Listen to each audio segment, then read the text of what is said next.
It's National Fertility Awareness Week, and today the big push by the fertility charities is what on earth you say or don't say to somebody who's having trouble getting pregnant. And now fertility expert Dr. Larisa Corda and Dr. Hilary join me now.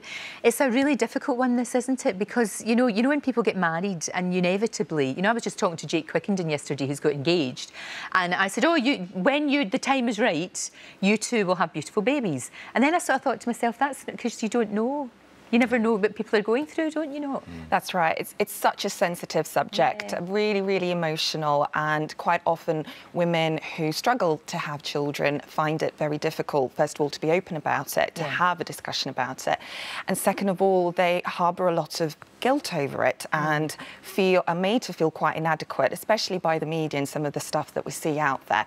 So it's a really, really difficult subject to broach, but an incredibly important one because of that. Because sometimes you can put your foot in it, can't you? I mean, especially if people, like I say, if they're in a relationship, a long-term relationship, and they will get that. I mean, I know I've got friends who can't have children, and they do get people saying, oh, wait, what?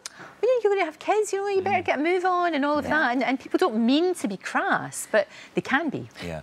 I mean, I think it's natural to say you're thinking of having children in the future.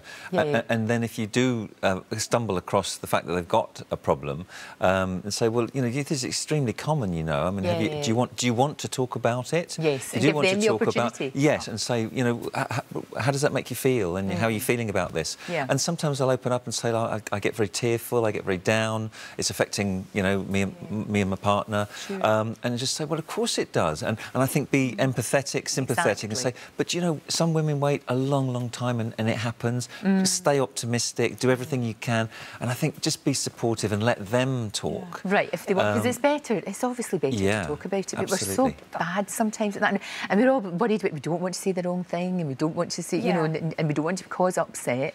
But I think a lot of people would like to talk about it, perhaps. That's exactly right. I think people and women, and men in facing this situation, both really appreciate openness about it and being very direct and honest. And we need to remove the stigma that's attached to so much of this and the taboo, because 1 in 6 couples will suffer. It's a lot. It's a lot. It's interesting you mentioned men there, because an awful lot of the attention inevitably goes on women, and men sometimes sit there suffering in silence. They're just as upset. They desperately want to be dads. They want that, but they don't get the same amount of attention. They don't. And a recent survey showed that 93% of men who are shown to have subfertility problems themselves feel depressed, isolated, worthless. Even sometimes it can affect their relationship. It can affect their sex life. They feel anxious and depressed.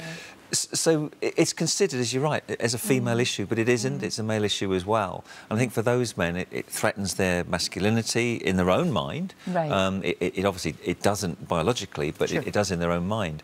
And they need guidance and support. Of course they do. Just like the women do.